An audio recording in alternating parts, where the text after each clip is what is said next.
thank you for coming out tonight for what is a very, very important conversation.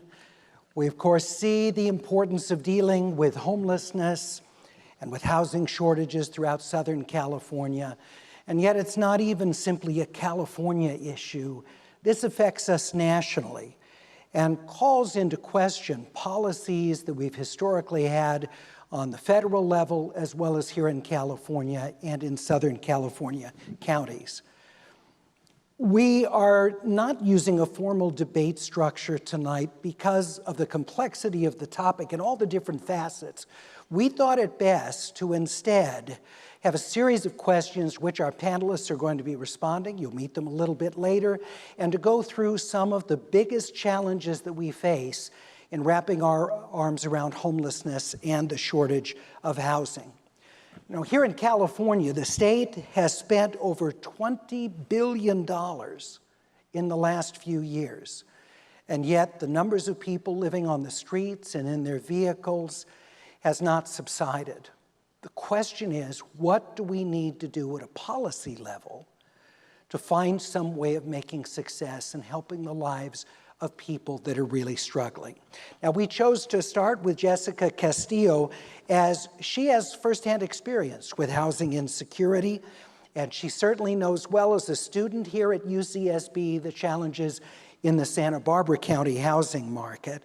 So we're going to be hearing about her experiences growing up in Hollywood, as well as since her time here arriving at UCSB. And this helps kind of ground our conversation. Jessica, thanks for kicking off our conversation this evening. Thank you for having me. So let's start with your experiences. You were sharing with me that your parents, when they arrived in the United States, they were like so many other immigrants, found it extremely difficult to find a place to live and to really settle.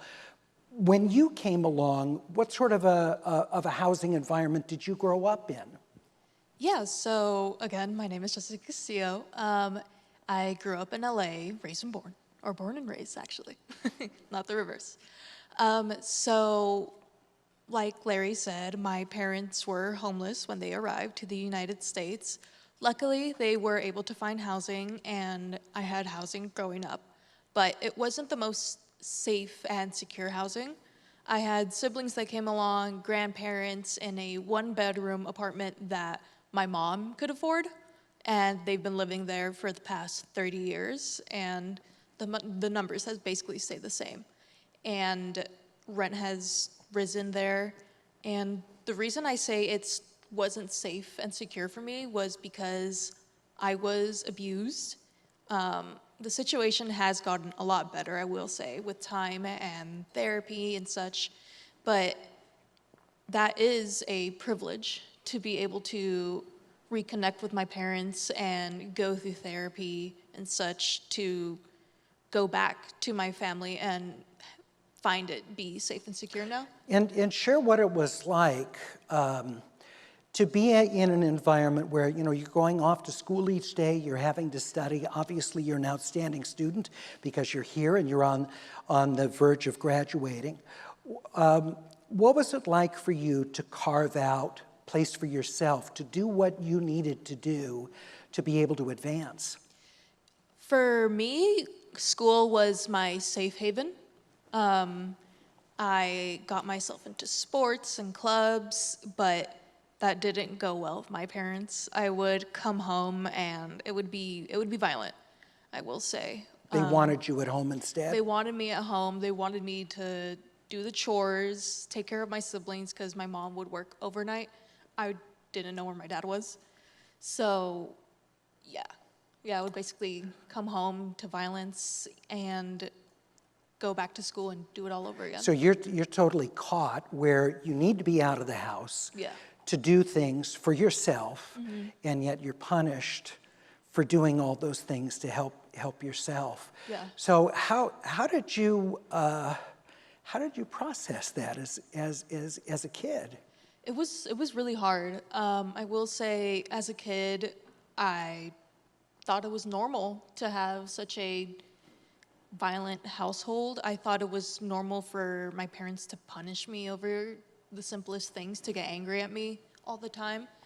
it wasn't until I would say I graduated high school and arrived to college in my dorm that I had so much anxiety.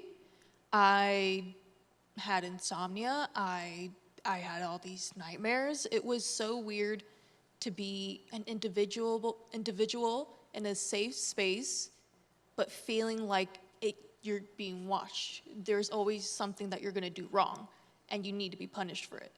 It's a weird feeling, and it disturbs you in an academic sense and also mental. I did not want to get a job. I had worked since I was 4 years old. I just wanted one quarter where I could actually focus on my studies. And there was still such a mental toll on me. What did you find when you arrived here at UCSB, which of course has legendarily difficult housing? Did you have a place when you came as a freshman? I had a place my first quarter, and then I had to drop out. I could not afford my second quarter of housing, nor my third. I dropped out, and it was right before COVID, so I guess eventually everyone left, but I had dropped out, and so I wasn't enrolled in UCSB compared to my peers who were still enrolled, but they could do remote work. Yeah. And so I fell behind in school. I took on full-time work, but I was missing my academic career, and I was back to that unsafe housing. So what enabled you to find a place here and to get back into school? I actually visited my two old roommates, and seeing them do their work during summer at this point, so they were still doing some remote stuff. And I remember going back on the train, seeing what they had and how happy they were, and I remember just sobbing on that train. I missed it. Because growing up, college was everything to me. And it was the one thing that my parents really pushed through, especially as an immigrant family, to be able to be the first one to succeed and get to higher education and get that degree.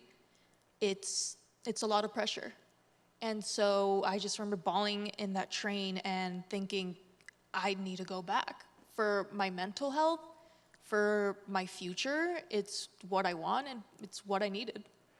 And so did you move in with your former roommates? Was that how you worked that out? No, actually, they already, so here comes the housing crisis of Isla Vista. I got super lucky because I enrolled back in, and I was told that I was back in May. Mostly all the time, students here find their housing during winter quarter, like very early.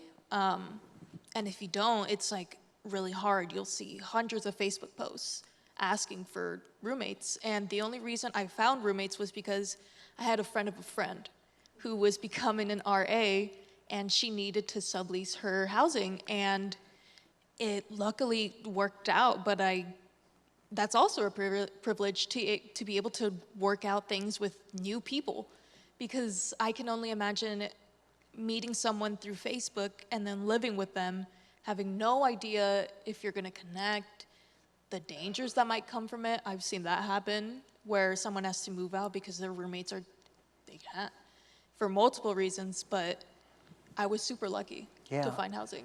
Yeah, and once you came back, did you feel as you thought you would feel getting back into the classroom and your studies?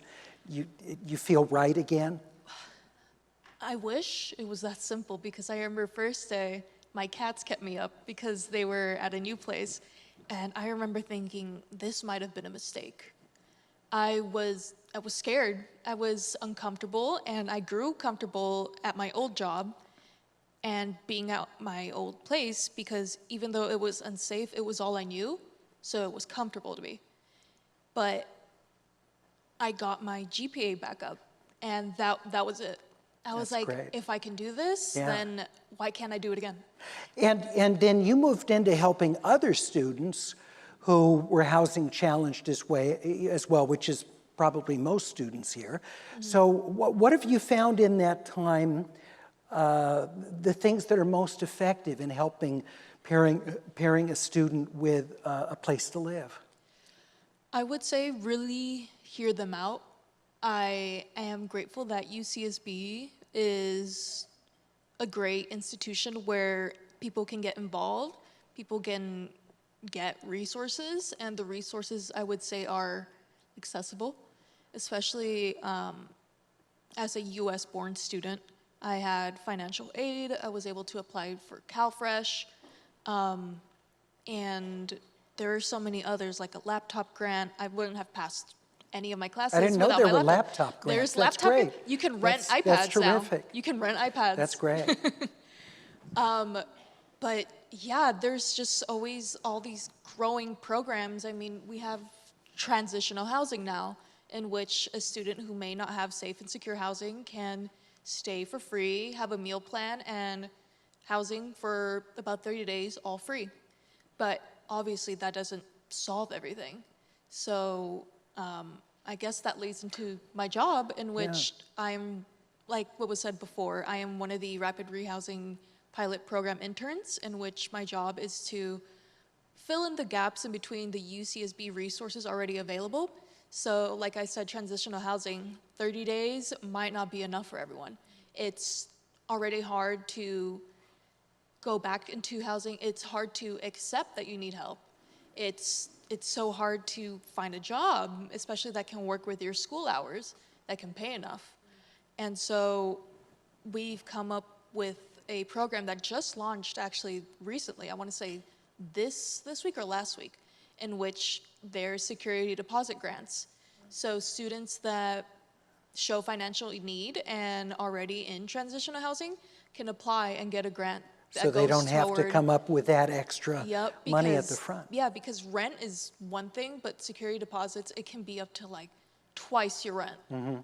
Or like first months and last months. Like that's a lot, especially And how many people upfront. have that saved up? Exactly. That are, this obviously is very rewarding for you, because you know what that experience is like. Yeah, That's, Yeah. That's terrific. Thank you for sharing the experience, Jessica, talking about the work that you've done, and congratulations on all the hard work that you've put in. It's great to hear what you've done. Thank you. Thank you so much. Jessica Castillo. Thank you. All right. And now we're going to introduce our panelists joining us this evening. Let's bring up our guests, starting with Eric Tars, who's Senior Policy Director of the National Homelessness Law Center. He helped spearhead the center's Housing Not Handcuffs campaign and has served as counsel of record for multiple precedent-setting cases. He's a frequent media guest on programs like the one I host and in national publications. Eric Tars. Rashida Phillips is the Director of Housing at PolicyLink. PolicyLink is a national research and advocacy organization.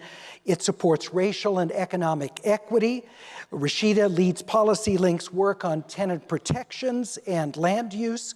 She's worked in the area for multiple legal services and nonprofits, as well as being an attorney. She's an interdisciplinary Afrofuturist artist, which is one of the great titles. She's exhibited and performed around the world. I want to see your work sometime, Rashida. Love that. Octavia Butler's someone I knew, and yes, I knew Octavia because she's a Pasadenan, so where I do my show. David Garcia is the policy director for the Turner Center for Housing Innovation at UC Berkeley.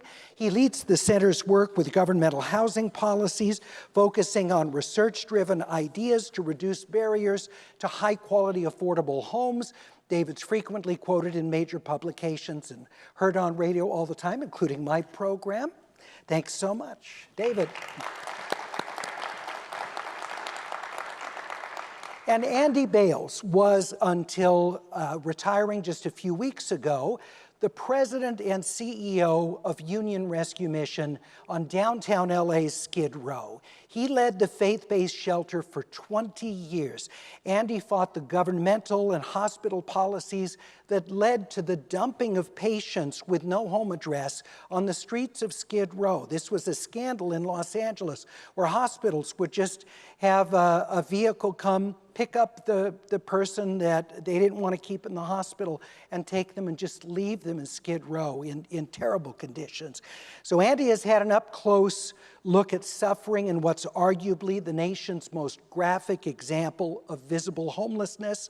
Andy recently moved to Des Moines, Iowa, where he serves as executive director of the Children and Family Urban Movement, and joins us tonight. Thank you all very much.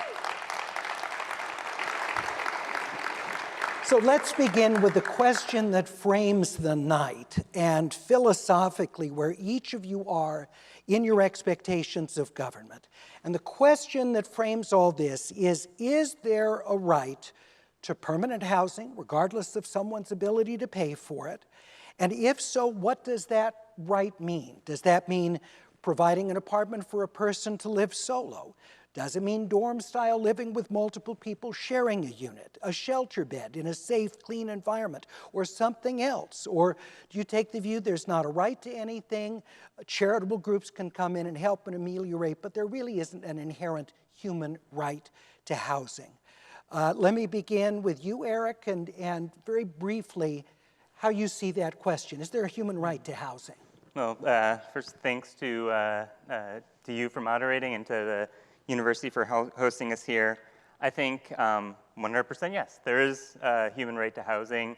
As part of every person's inherent human dignity, they need that housing to be able to fully realize their full human potential. And there's a lot of hesitation around, well, if we have a right to housing, what would it cost? But I think the flip side of that is, what does it cost us when we don't have the human right to housing? And we see that all around us every day. We see the tens of thousands of people on the streets of California. We see 1/3 of Californians paying more than half of their income in rent every month, putting them just one missed paycheck, one medical emergency away from a slide into homelessness. And it also means that they can't take the time to invest in themselves, in their families, in their kids' education, in their communities. And so those costs add up. And we see that when we don't have adequate housing for people who are living on the streets, communities end up criminalizing them, arresting people for the crime of not having a home, and then they're paying thousands of dollars a week to keep them in jail when that could be paying for a month's worth of rent. So what we want to do is, if we want to see what the right to housing looks like, we look back in our own history. This is not a foreign concept, but back in the 1940s, President Roosevelt declared we have a right to housing, and every American should have that right to a decent home. And when they have that, that's actually what unleashes the potential. That's what lifted a whole generation out of the poverty of the Great Depression, and then led to the greatest generation and the ability of families to invest in themselves and their communities. You're talking about the GI loans, is what you're talking about. Yeah, GI loans and so many other ways that our country subsidized and invested in the suburbs as well as in the in public housing. All right, hold that thought, please. We'll come back to it. Yep. Rashida, your answer to the question. Yes, thank you so much, and thank you again for having me. I'm going to have to agree with Eric. I believe that, yes, it is a human right. And I'll say that for two reasons. One, again, echoing Eric, right, that housing is intrinsically linked to human dignity. It's not just about having a roof over one's head. It's not just about the physical location, right, but it's about being able to provide a stable base from which people can pursue all of the opportunities that they need in life, whether it's education, health, being able to engage in other meaningful social and cultural activities.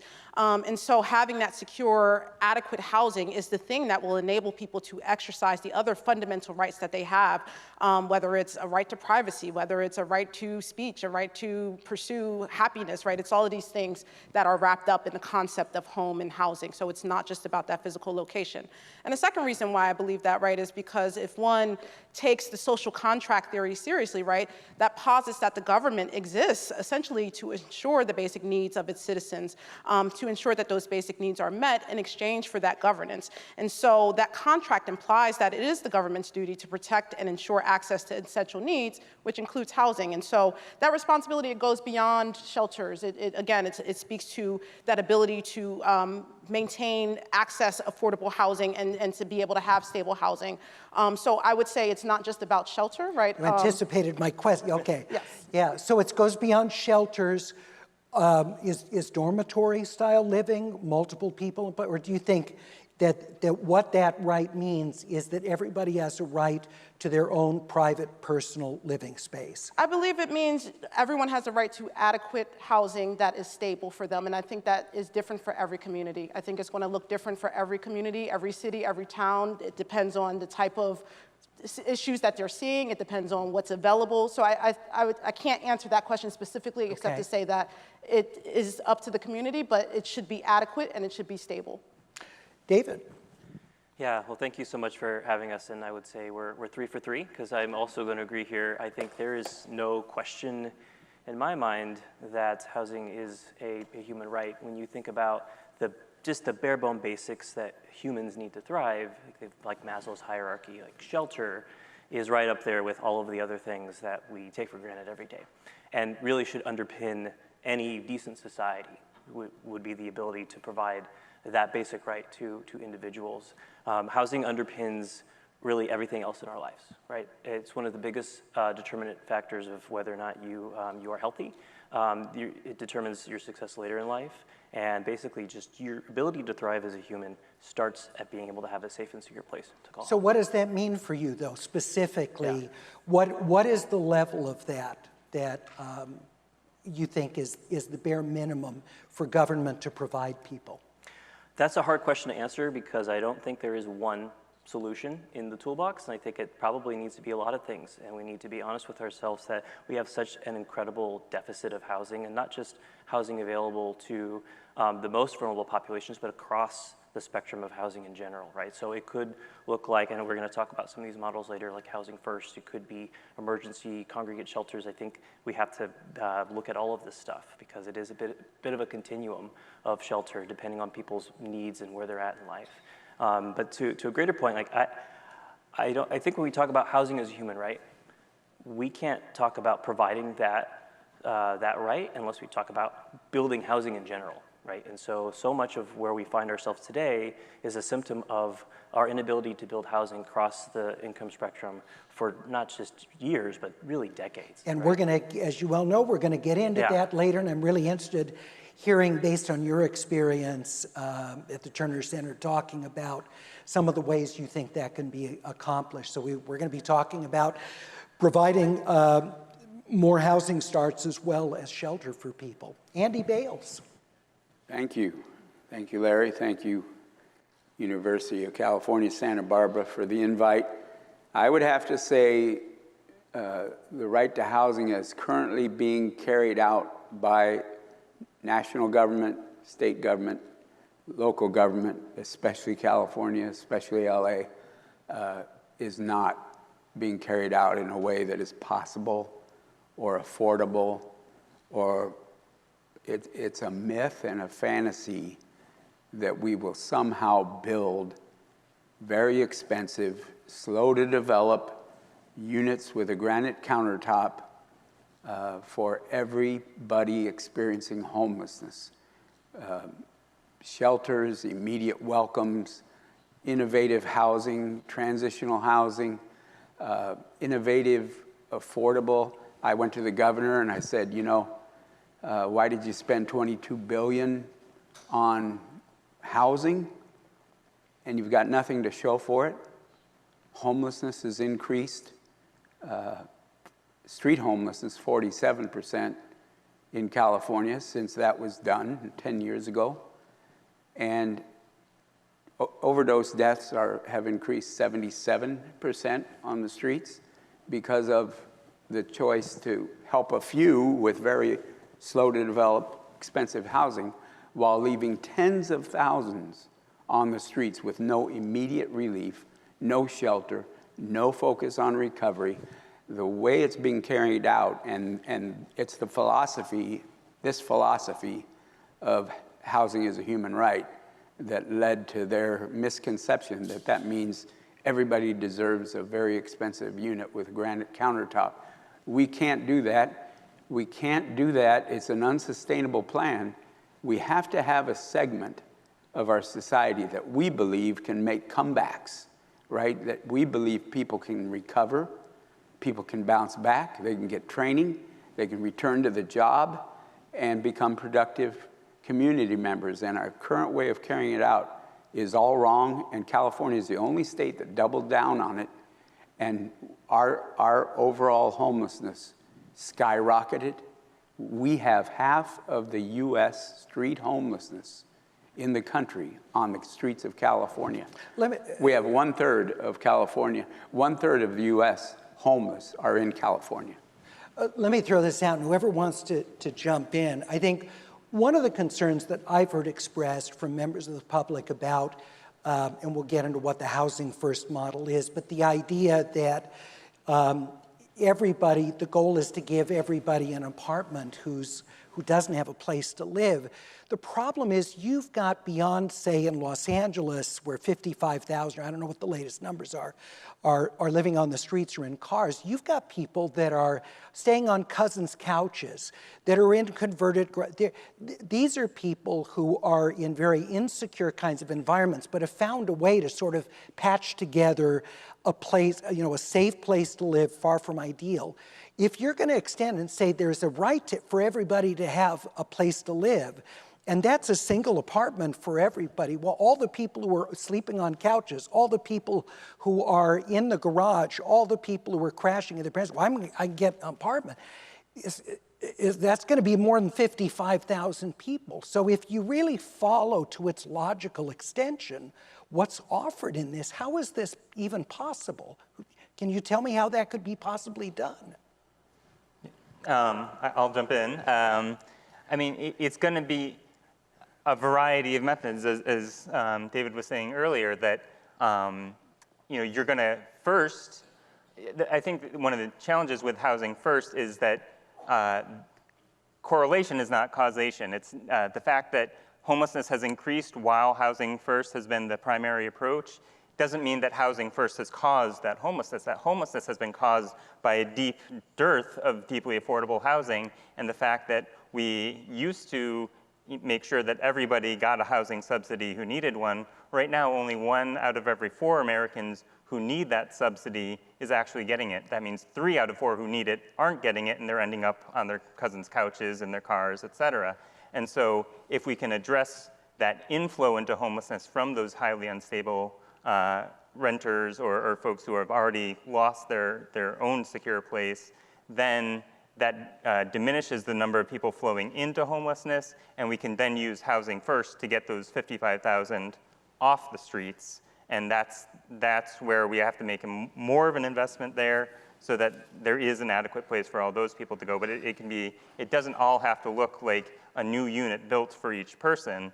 We have tons of housing out there, tons of vacant units in Los Angeles that are being held vacant for profit when there are tens of thousands of people on the streets. But one of the things I hear a lot in the conversations that I have with people who are homelessness advocates is that, well, we can't do congregate living situations because who would want to live in a dormitory style environment? Or who would want to be in it's all sort of, everything points from the advocates that I hear from toward the apartment given to someone. That's the goal, is that the government provides the apartment. And I understand you're saying they're all different solutions, but I don't hear advocates talk about dorm style or congregate or turning warehouses that are sitting used into places with cubicles for people. I don't hear that. Does anyone hear that argument being made to do that?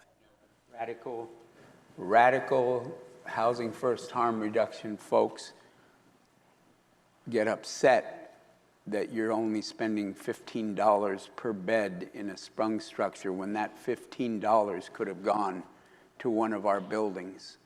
And a friend of mine in the Midwest has, I won't say what he calls the HUD group, but you can imagine when he's opening up 50 tiny homes, 350 square foot with a bathroom and a kitchen on 21 acres, the group comes after him, both with the newspaper and funding, and tries to tell him, we're going to get you because you don't deserve any of this government funding that's flowing. Yeah, any of the other, Rashida, yeah.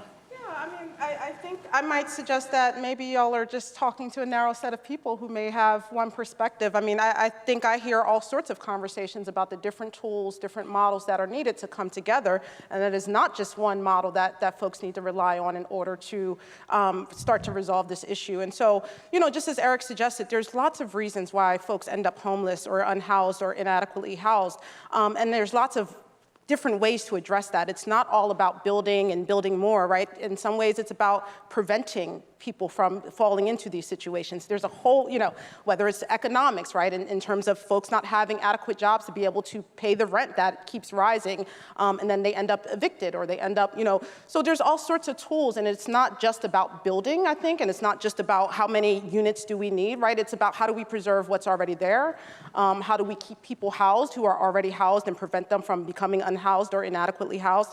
So I think that the conversation is broader than what might be being presented here, or what some folks might hear in their own different spaces. But from the perspective of someone who's at a national policy organization who talks to all types of advocates across the country who are trying all sorts of different things, I think the conversation is much broader. Are we seeing congregate places being built, and how is that going? Is it creating problems, or is it working? What are we seeing? If there are places open to doing this, how is it working? So I might turn to Eric for that, because I am not the homelessness expert on the panel, I'm the housing expert.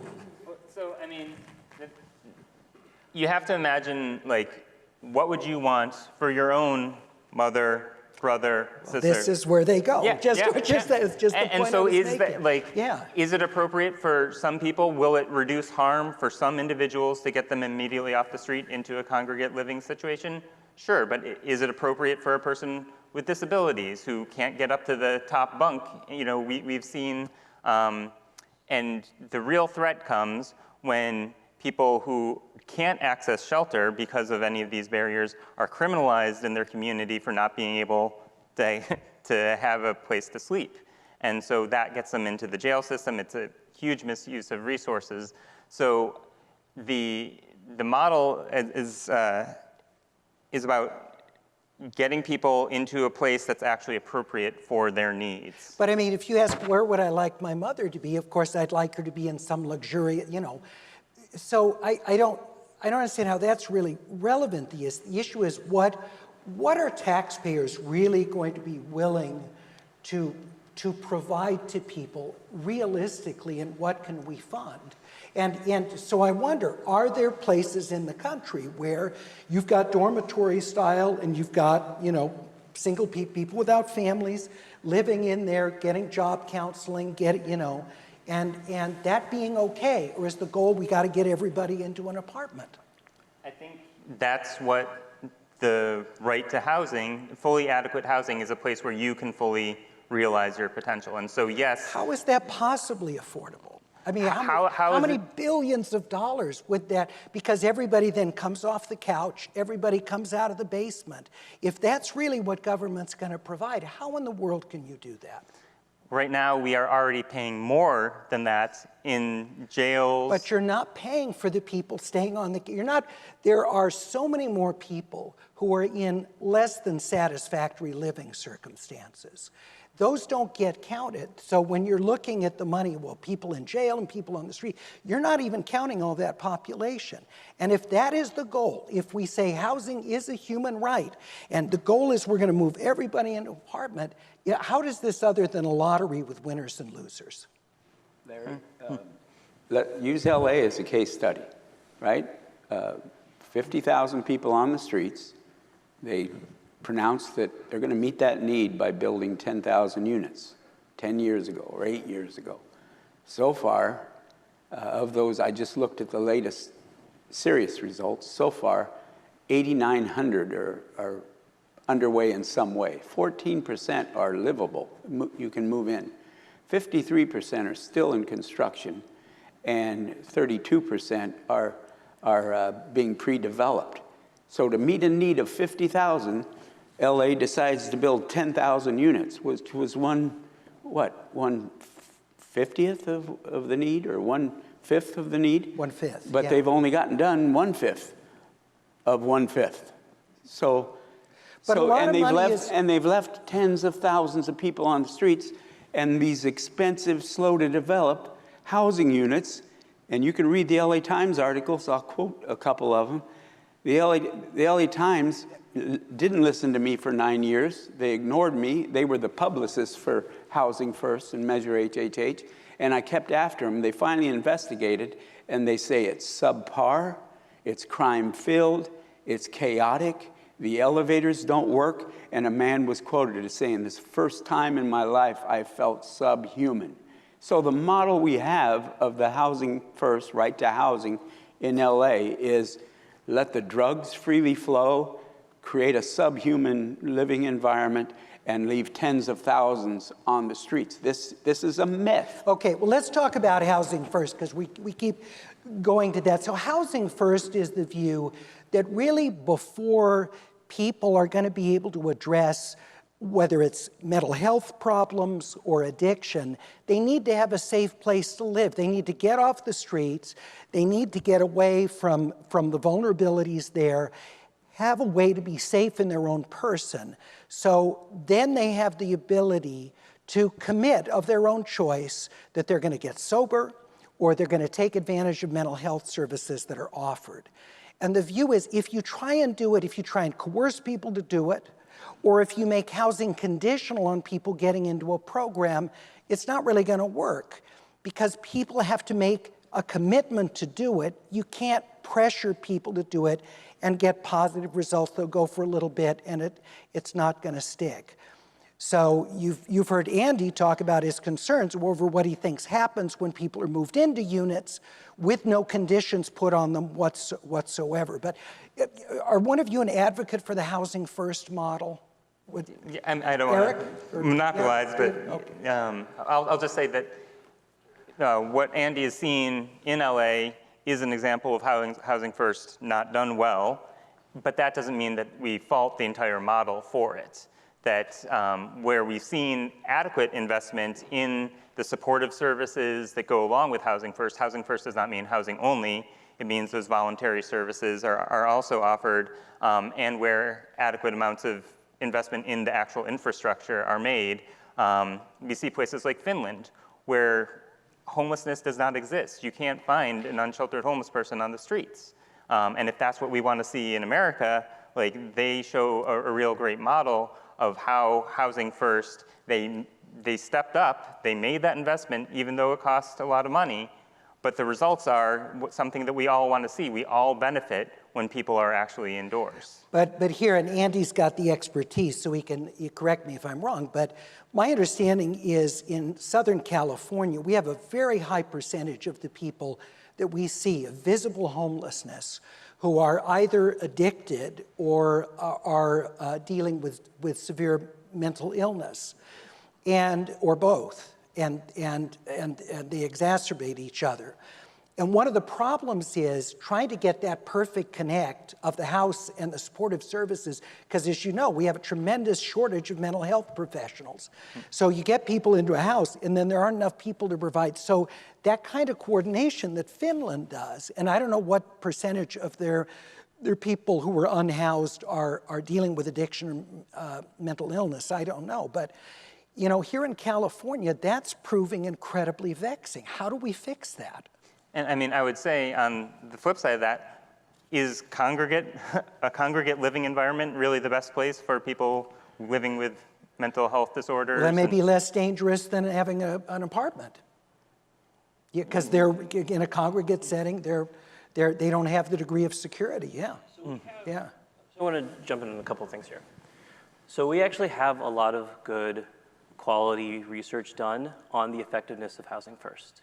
So through randomized trials, we know that when done correctly, Housing First shows a significant reduction in people falling back into homelessness. So there has been work done in Santa Clara County that found that Housing First, individuals that are offered Housing First, between 80 and 90% of them did not fall back into homelessness. It's not just there too, they've done this across the country. We've seen similar research results. Do we know what percentage of those people were dealing with severe mental illness and addiction? I don't know that number off the top of my head, but I do want to dispel a myth in that people who fall into homelessness do so because they are drug addicted and because they have mental issues. Many of the visible homeless individuals we encounter on a day-to-day basis may be suffering from that, but the vast majority of people do not enter homelessness with those challenges. And so just to be clear about that, and so when we talk about Housing First as a model, it is, I think Eric made this point really well, is that we see a lot of Housing First implemented poorly and not funded correctly and not provided the right services for people. When it is done correctly, which is expensive, let's be upfront about that, it is a great reduction in homelessness. And we don't need to look at Finland. We can look at other states outside of California that have done this, other cities.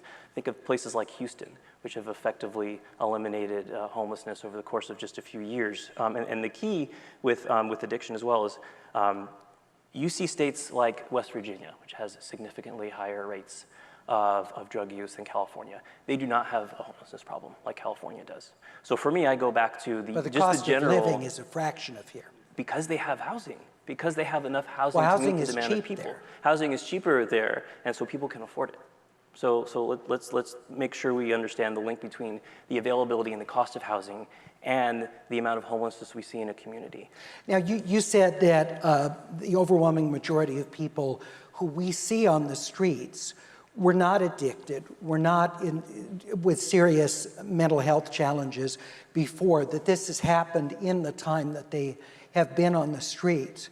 And so maybe you can explain a little bit about, because my understanding is that people don't just go right to the street when they lose a place to live. If they have a car, they're staying in their car. If they have family members or friends, so many people say, come sleep on the couch till you get, they don't just go from losing their job and can't pay the rent to they're on Skid Row. So something's... I think that with a broad brush, though. I think you think that does happen a lot? I think for every family, it's a different circumstance. It's not you can't really say there's a percentage of people who get to have cars and sleep in their cars, or there's a percentage of people who have that may be true, but it really depends on the individual. Each family's going to have different circumstances.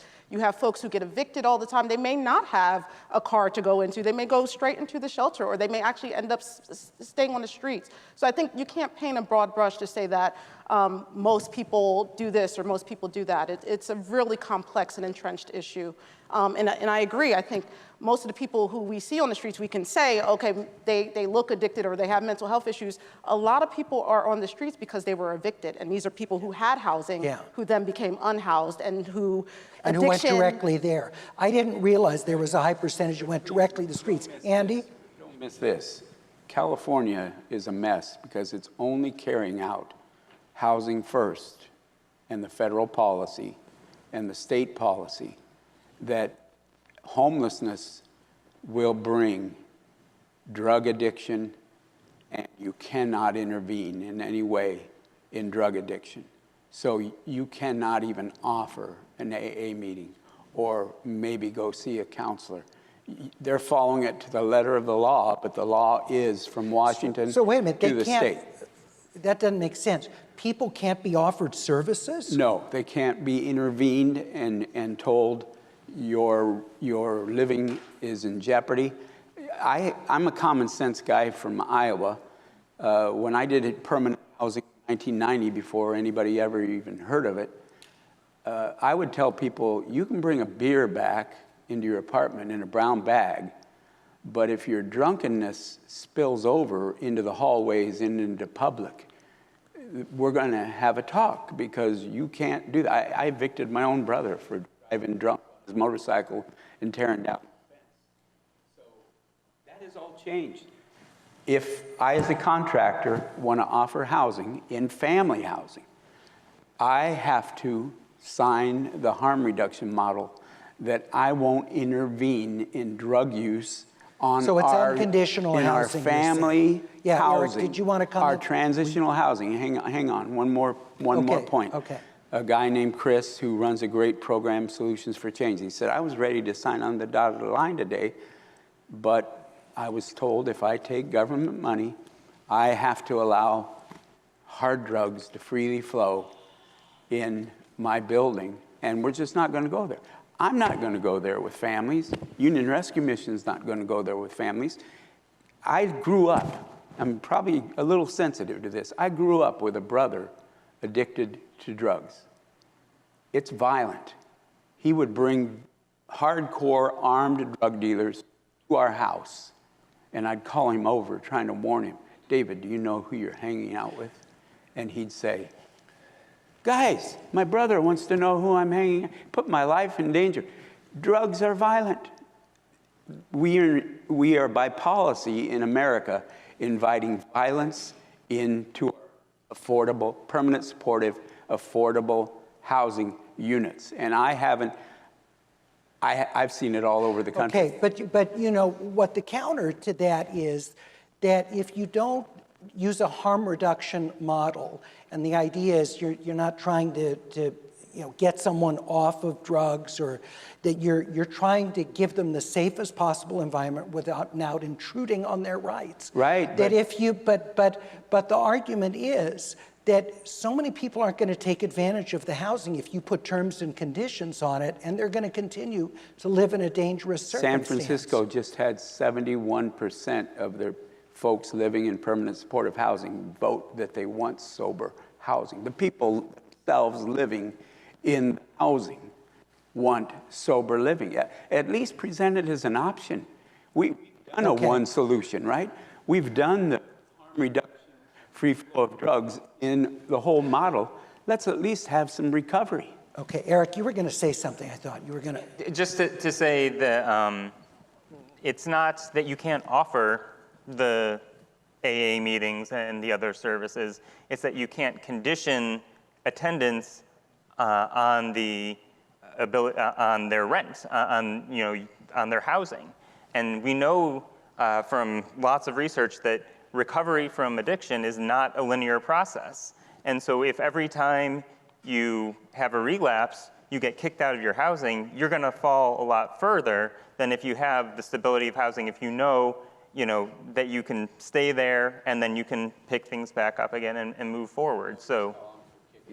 But hold that thought. One of the concerns that we've had is with some, again, in the Los Angeles area, that there have been nonprofit operators who have come in, taken over buildings, created safe, nice places for people to move into. And because of the problems that they've experienced with the tenants that are there, destruction and damage and fires that are set and unsanitary, they have not been able to stay on, they can't stay on top of it because the problems are so numerous and so it's ended up with a lot of units that can't be occupied because of this. Families that are unhoused are afraid to go in and use the facility. So what is the answer to that?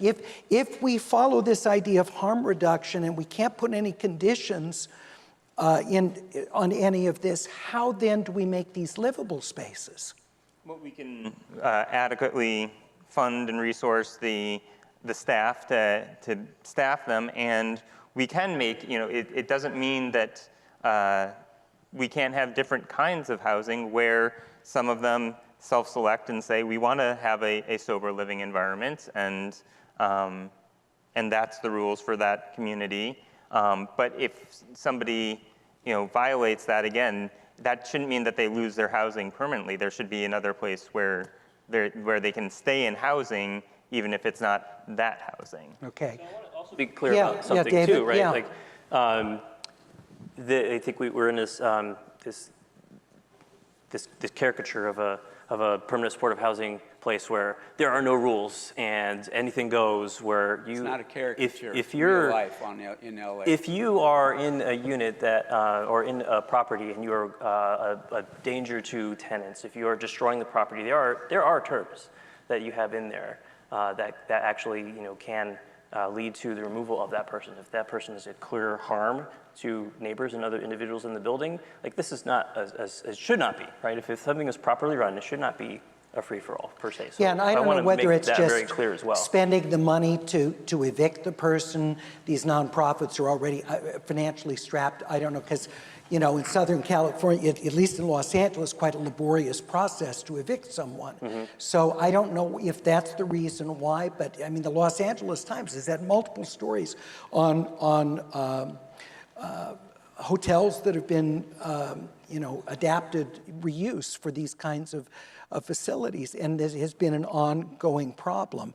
I do want to talk about ways that nonprofits can have a greater role in this, and you know, what are some of your thoughts about public-private partnerships to create housing that's heavily subsidized, if not free, that can actually get more housing starts? You know, given the cost of units, like in Los Angeles, where they're spending $700,000 per unit, there's got to be a way to do this. I know housing costs are expensive, but yeah, what? My buddy's probably going to spend less than $80,000 per unit, 350 square feet, bathroom and kitchen, mobile home. I forgot. I think we're having a little trouble, Andy, with your microphone. Can you turn your tie a little bit? Yeah, that way. 22 million. Yeah, there you we could go. buy Thanks. 825,000 mobile homes and end homelessness in the U.S. for what we've spent in California. And if housing's the issue, there you go. That's 825,000 units with 22 billion. You got to start spending smarter. You got to Okay. do innovation and 3D printed concrete homes that take hours to build. You can build for 82,000 a unit. Container homes, prefab homes. And I would prefer in recovery communities, but that's what they're doing in Austin, Community First in Austin. It's what they're doing in Des Moines. We've got to think differently than everybody deserves their own shell to live in. So David, share with us some ideas similar to what Andy is talking about that can get the costs down and leverage some private investment as well. Yeah, so Andy makes some really good points. There are a lot of things that happen that are really promising, right? So things like manufactured housing can be provided quickly and at a much lower cost than a new permanent supportive housing unit, right? So you mentioned $700,000 for a new unit in Los Angeles. I mean, in some parts of California, we're talking about $1 million a unit. Yeah. And so there's and particularly in a budget-constrained environment that we are in now, we do need to look at things like innovations in construction technology, but also per zoning, where are we even allowed to put these things, right? So we haven't even talked about pushback at the local level for building any kind of housing.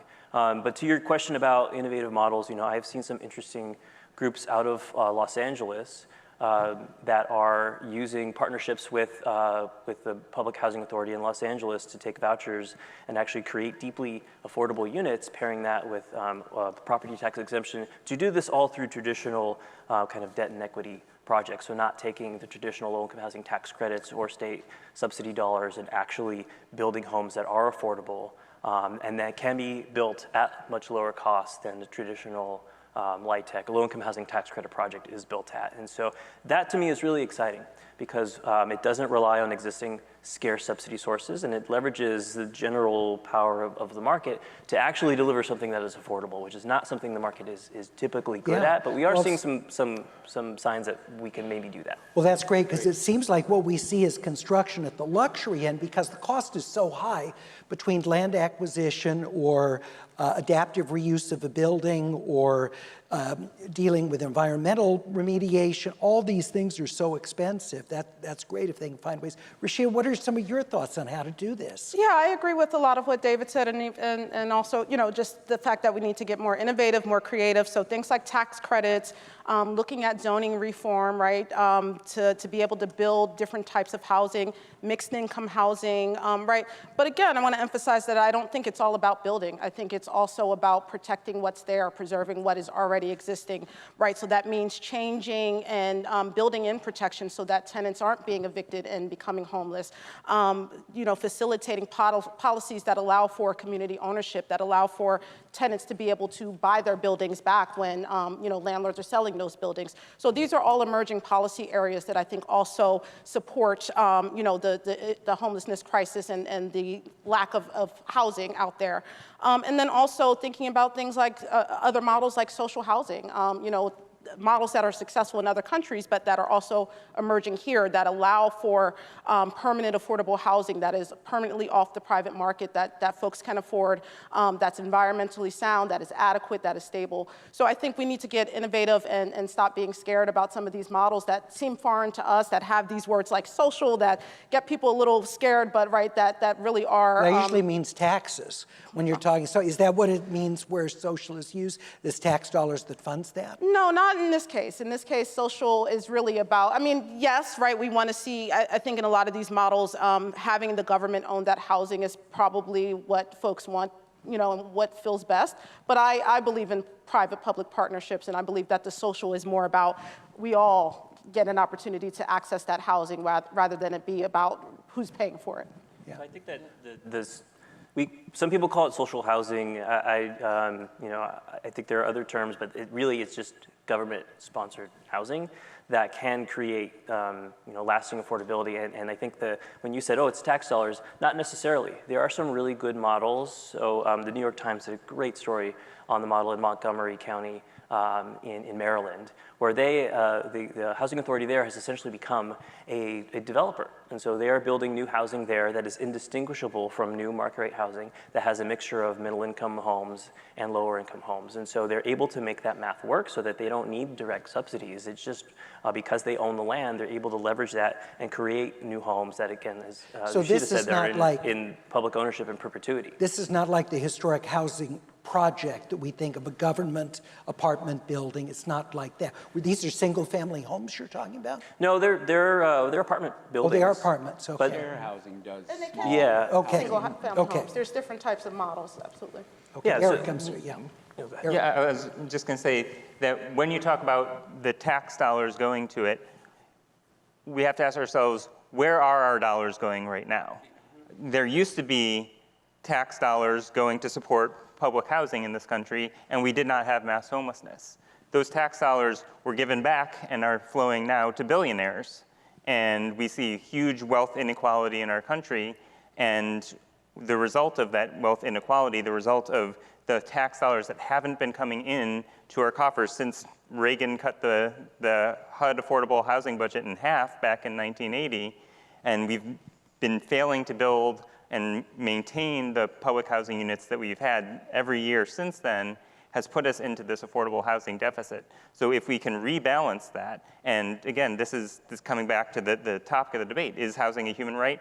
Having the human right to housing, like in a bill that's right now in the California legislature, ACA 10, would actually create that obligation, a duty on the government to make sure that everybody is adequately housed. And so we have a right to property right now in the Constitution, but if that right to property and to profit off of that property interferes with another right, like the right to housing, then there has to be some sort of intervention. But isn't the right to profit from property at the bedrock of development of housing?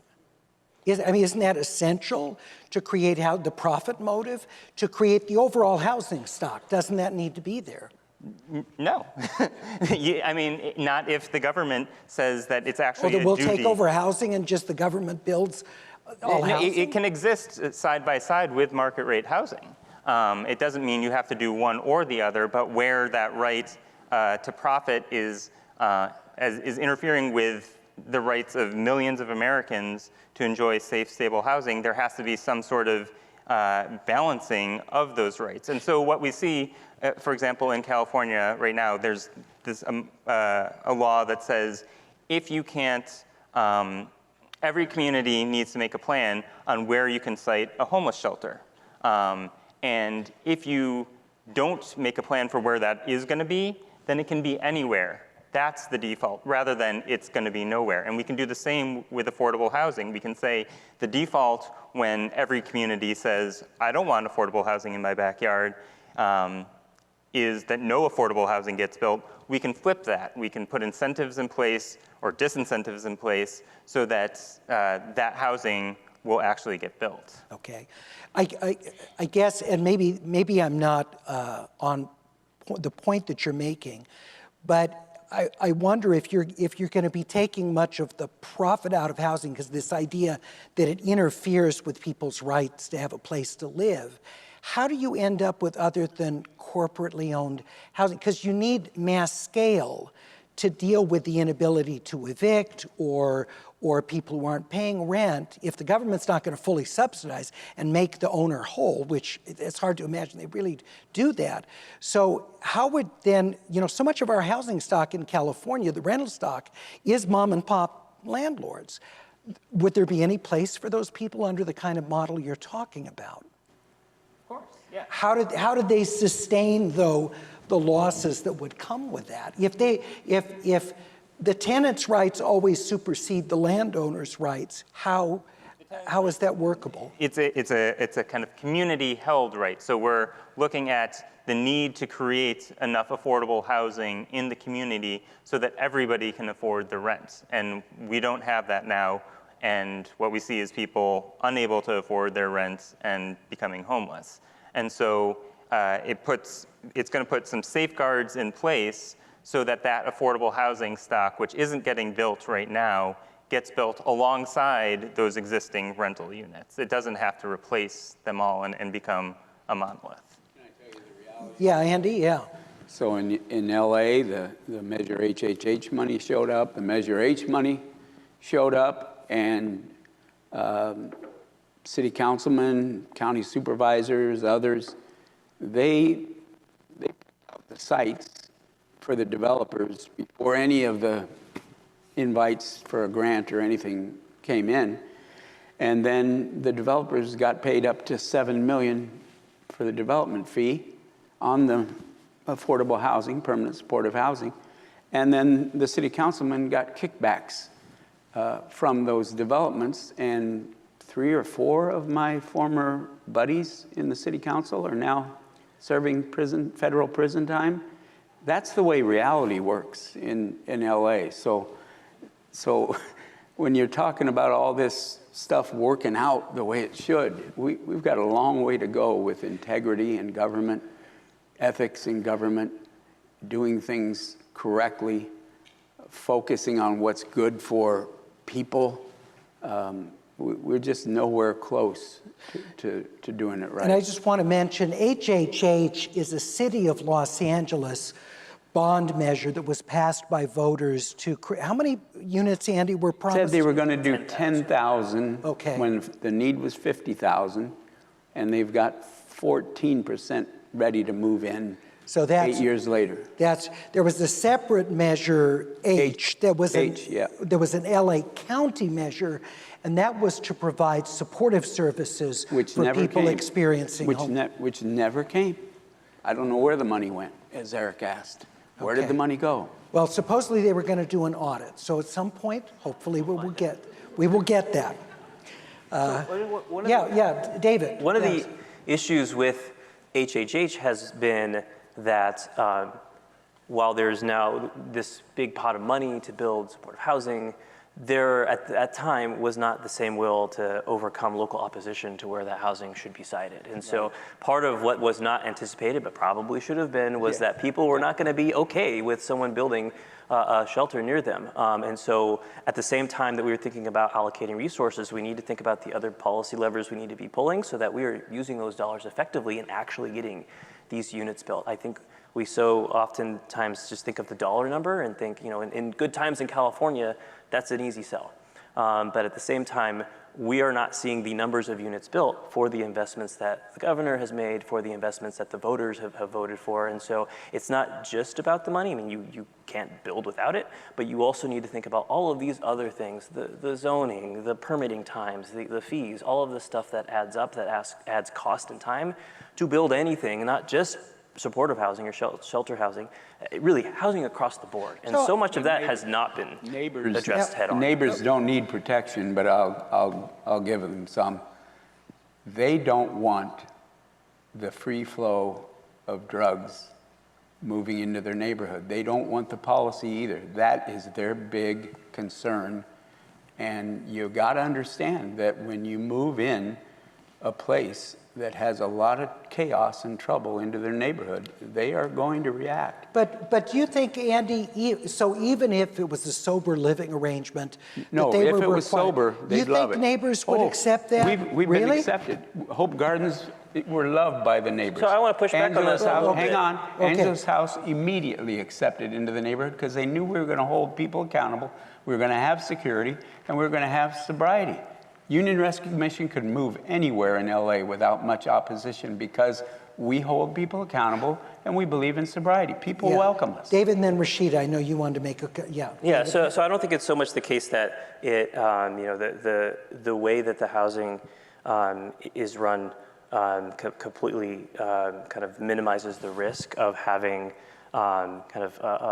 access to drugs. If you have what's supposed to be a sober living situation, you may still have forces outside of that kind of tempting those individuals who live there. I don't think Presumably you'd that's a have more cure-all. leverage to evict people if they violated the policy. So yeah, so one thing I want to touch on here is that Andy was describing some like really awful situations that are clear examples of a poorly run model. But So that I don't seems think to be the norm. Yeah, I don't think it is That's the norm. what we see so in when Southern when we talk about these things in San Francisco, we have navigation centers or emergency shelters, and part of getting these things sited, which is no easy feat, even in a place like San Francisco, the groups that put these up, they have to invest a lot of money into making sure they have security, and so that the neighborhoods that they are locating in do not fall into the situations that Okay. Andy is describing. So like that needs to be a part of this. Okay, and I'll come structure back as to, well. because I want to talk about getting some of the impediments to development, particularly affordable housing, and get your take on that with your expertise. But Rashida, I wanted to. Yeah, I think I just wanted to strongly disagree that, people accept housing more, building housing more when it's not has these conditions related to drugs, or that people would be willing to accept a sober living place in their communities. I think decades of housing discrimination has showed us that people do not want apartments, they do not want multifamily living, they do not want people of color often living near them, and I think we have a lot of evidence to show for that people don't want any type of housing that is not single-family owned housing in their communities, Of in the their composition backyards. of the current community. Yes. Yeah. Eric, were you going to say something? I'm sorry. Exactly Yeah. the same thing, that like it's not that even in those places where it's just we want to build affordable housing, there are a lot of prejudices and stereotypes. It's going to ruin our neighborhood. It's going to ruin our neighborhood based in overt or covertly held prejudices about who lives there, and saying that they're going to bring crime. These are just people who need affordable housing. And I think it's a real danger, again, to talk about the minority of people, the highly visible minority of people who need addiction and other services, when the vast majority of people experiencing homelessness don't have those addiction issues. It's the majority of people you see because you perceive them as homeless. Well, but or just people that work at homeless services, a lot of volunteers, the people we talk to, that tell you the overwhelming majority of people have serious, either psychological or addiction problems who come in the door. But there's so many people out there, the people who are living in their garage or on their car, who you don't perceive as homeless because they are doing everything they can to not let you see them as homeless. And But of course, if you factor those number of people, we're many thousands more than the current census. But they need the housing too. Okay. I wanted to ask you, David, so you were mentioning all these impediments to building. We have CEQA in California, which has become kind of a piñata for developers' rights folks. So what do you think would be the way to really, get more starts of affordable housing into our communities? Oh man, we only have much time left? So there are a couple places I start. We need to change where we're allowed to build housing, and we need to rethink about what that housing looks like across the spectrum of housing typologies. I think so many times when we think about building housing, we think about tall, towers or buildings that are out of scale with the neighborhood. But so much of our housing stock is single-family homes. Something like 90% of all land in a given California city is dedicated to one housing type. Now that's not necessarily bad per se, but if we don't allow other housing types in these places, we've artificially constrained where we're actually allowed to build housing, and that is reflected in the high cost of land and the really limited opportunities to build housing of any kind, is particularly for affordable housing, because they have to compete against market rate builders for really prime pieces of real estate. So that's the first piece. And then the other piece is just making it less expensive to build. California has the most expensive development ecosystem in the country. And so we mentioned this earlier, but in some cases it can cost $1 million per unit to build deed-restricted affordable housing. That housing is high quality and it's needed, but when you scale that up to the need, like there's no way we can actually afford $1 million per unit. So thinking about ways that we can bring the cost curve down through things like innovations in construction technology, through thinking about making it easier and faster to build, because in development, time is money. If you have certainty in the development process, you can get cheaper financing, you can build faster and avoid the impacts of inflation, and you can bring down costs that way. And then a lot of this has to do with just the current the market itself, right? Right now, California used to build 300,000 homes per year in the 60s and 70s and even into the 80s. This most recent boom in the housing market was only 100,000 per year. So with many times more a higher population, we've built just a fraction of the homes that we used to build. And so this is not like an audacious goal. The state of California used to do this and do this quite regularly. And so we did a lot through sprawl, though. We did a lot through sprawl. Looked down very negatively the idea that you're moving out and building new suburb upon suburb. That's where a lot of that single-family development happened. A lot of that development happened in the 90s and the 2000s, but in the even back in the 70s, and at least in Southern California. We had the GI Bill, Levittown, all that stuff really exploded the single-family market. But at the same time, in the 60s and 70s and 80s, we were building almost equal amounts of multifamily housing to single-family homes, and that is because it was allowed per zoning rules. But because of a lot of the issues that Rashida mentioned, cities proactively downzoned, so that in communities where you might see a lovely 4-unit building that was built in the 30s, it's illegal to do that today. In so many of our communities, we've made it only the single-family home is allowed to be built, and a lot of that was for very pernicious reasons. And so we need to rethink how we approach land use from that perspective, but also we need to just think about how do we do this across different communities. California has something called affirmatively furthering fair housing. So a lot of what'd you say it it's called was? affirmatively furthering fair housing. Affirmatively further. Fair housing. Okay. Affirmatively furthering fair housing. Okay. AFFH. It's easier to just use the acronym. I use the acronym. Yeah. And so the challenge has been that a lot of cities have gone through this exercise per state law to say where they're going to build housing. And they always, for years, have said, we're going to put it in this part of town where we know it won't get built, or we know that the people who will live there won't interfere with our existing neighborhoods, right? And so that changed with the passage of AFFH. And so cities now have to think creatively about how do we facilitate the creation of housing across the income spectrum in different parts of the community and not concentrate poverty or multifamily homes. What about adaptive reuse? And Rashida, I don't know if this is something you maybe talk about as well, but what I hear so much from listeners, whenever we talk about housing issues, we have all these vacant, fill in the blank, certain types of buildings. And I know sometimes it's more expensive than to build something new, but your thought, are we underutilizing buildings that could be converted to housing? Yes, we are. Office, retail, yeah. So what are the hurdles there? Well, I mean, I would say probably the profit motive, right?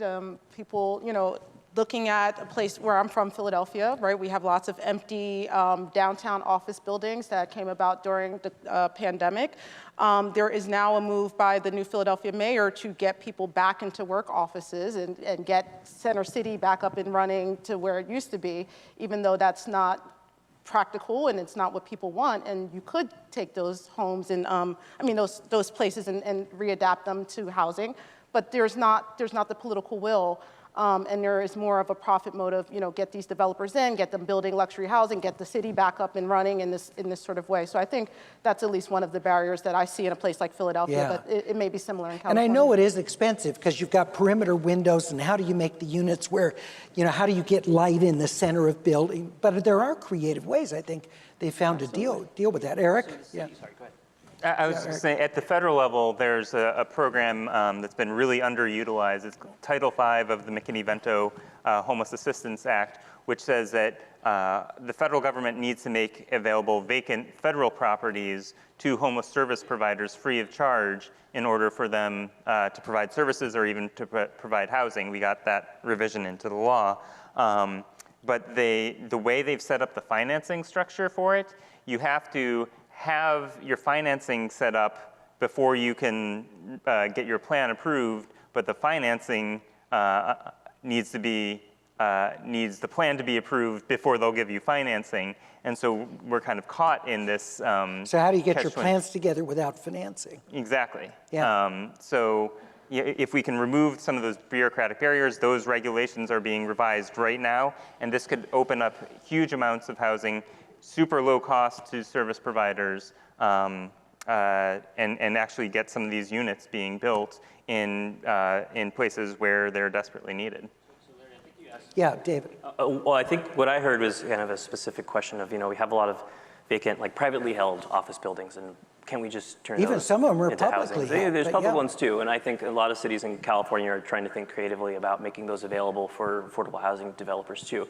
But the vast majority of those empty office buildings are on the private market, and I would say I wouldn't characterize it quite as the lack of profit. It's just it doesn't make economic sense for the vast majority of these buildings to be converted into any kind of housing. And It just is too difficult. So a good rule of thumb is when it was built. If it was pre-war, the floor plates are shallower. You have light walls already. Those can be converted at a lower cost than, say, your 80s office tower that has these gigantic floor plates. To your point, no light in the middle. Yeah. That is, it turns out, really expensive to do. Okay. And so some cities have been able to successfully change some of this, though, but it didn't happen just by the market working. They had to offer some incentives in order for those projects to take hold. So in Calgary, they created a property tax incentive program where they abated the taxes for a number of years if developers were able to turn an office building into housing. They've done this in Cleveland. They're doing a lot of this in New York. In California, there have been legislative proposals to create similar incentives to get developers to actually turn their office buildings into housing. And part of that has been paired with a mandated requirement that at least part of those units be held at affordable rates too. So I think, yes, we have an opportunity to reposition these empty towers, but it's not just going to happen on its own. We need specific policy action to actually make it work. And Rashid, I wanted to ask you, because you do so much work in racial and economic equity, how do we need to incorporate that, in your view, into this? Or does that, by definition, happen because we're dealing with communities in need? Or are there specific ways that we bring that to this development of affordable housing? Yeah, that's a great question, and I think it's a complicated one. I think in some ways, yes, by virtue of understanding that the people who are most impacted by things like homelessness and eviction and housing instability are people of color, are Black and brown people. By virtue of addressing these with different solutions, you are addressing that population. But for me personally, you have to do that more intentionally. You have to do that with a specific race equity lens, and that means also including the people most impacted by these things into the conversation to understand what those solutions are. And so in some ways, right, an audience like this, or even us panelists, right, we are not the people experiencing this. And so a lot of what we're saying, right, we leave a lot out of, in terms of imagination, innovation, what is possible when we don't include those people. So that's what it is for me. And just like to name what we're dealing with here, just a couple of stats, right? In America, we're seeing over $10 billion estimated total rent debt, nearly 5 million households behind on rent, 5 million children in households who are behind on rent. And 66% of those folks are people of color. So we do have, a very stark racial equity issue when it comes to these things. And so, yes, we do need to deal with that intentionally and not just passively by saying, Yeah, the rising tide will lift all boats. What about specifically with evictions? Because there's so much debate about, well, what's the best way to protect the rights of renters but not depress the development of rental housing by making it too onerous for owners.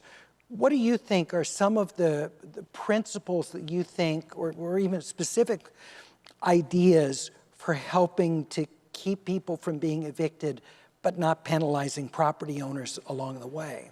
Sure. I mean, I think there's lots of solutions out there, right, that don't overburden either side. There are, and I can name some protections, right? Yeah, for example, please, things like right to counsel for tenants. When landlords, and tenants have that relationship breakdown where it does end up in court, I think often we think about these cases as being about money or the tenant's automatically in the wrong. But just like anything else, these are really extremely complex situations that people are in. And so having a right to counsel, right, in a system where most landlords are represented across the country, about 80% on average landlords have, lawyers walking into court, and only 2 to 5% of tenants don't, you see an extreme power imbalance, and you see a lot of things play out in that place where, again, people fall into these cycles of homelessness. They fall into a cycle where they are evicted, and now they have an eviction record, and now that record prevents them from being able to access safe and affordable housing into the future. So something like right to counsel, it just gives both people a right to have their day in court and to be able to bring defenses, which is something that people don't always have, the ability to do. Something like just cause eviction, a protection that says that the landlord has to give you a reason why they're evicting you based on a list of reasons. They can't just evict you for no reason, right? That gives a tenant an opportunity to know that their lease is on the line, to sort of try to work it out, to move to another place without becoming homelessness in between, right? So I think when we can think about tenant protections as something that it doesn't impinge on a landlord's rights, it just gives them the opportunity to have an even playing field when in terms of entering a contract, so that contract, a lot of times these contracts are what us lawyers call contracts of adhesion, where the terms are so abstract, or they're just in some cases illegal, and you have a tenant who has a little power just signing a contract, and it could say anything, in terms of putting them out. So just fairness, bringing fairness in a way that doesn't impinge on anybody's rights. Everybody maintains their rights, but there's fairness, there's transparency, there's an opportunity to work out things before someone becomes unhoused. One of the things that we were able to do in Philadelphia, we have a right to counsel for tenants.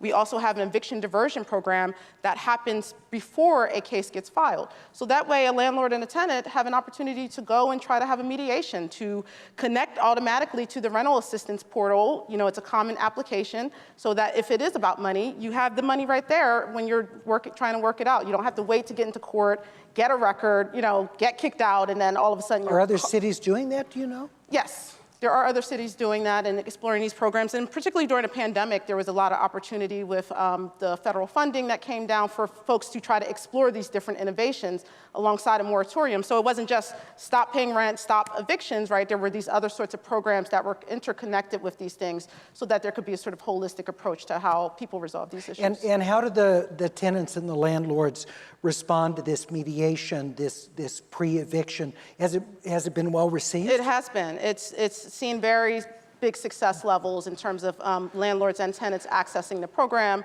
and it's reduced the eviction numbers, the number of cases that get filed in eviction court because of that. Yes. Very good. Yeah. Eric, Oh, sorry, go ahead. yeah, Eric, go ahead, and then David. I was just going to quickly say that, and this is an investment, it certainly costs some investment to provide that lawyer, but in every place that they've done this, they found it's reduced costs overall because it's so much easier to keep a person in housing. It can cost, $500 of unpaid rent, but then that person's stabilized and they stay in housing, as opposed to they fall into homelessness and then it costs Yeah, so that much more really to get makes them out. sense because you're making that one-time investment, making sure can they find a resolution, then avoiding all. Yeah, David, I'm sorry, and then I want. I was just going to really Yeah. honestly just say the same thing, is that emergency rental assistance was, in some respects, a big success story of the COVID pandemic response. So many people were able to remain housed and landlords be able to get back rent through rental assistance programs. And I think that's a lesson we need to take moving forward, is that it does not take that much money to keep someone housed one time because they had a hospital bill or their car got into an accident. The cost to society is so many times greater. Or their business closed. So Yeah. COVID gave us Zoom and it gave us rental assistance. So at least we got a couple of good things despite the tragedy of COVID.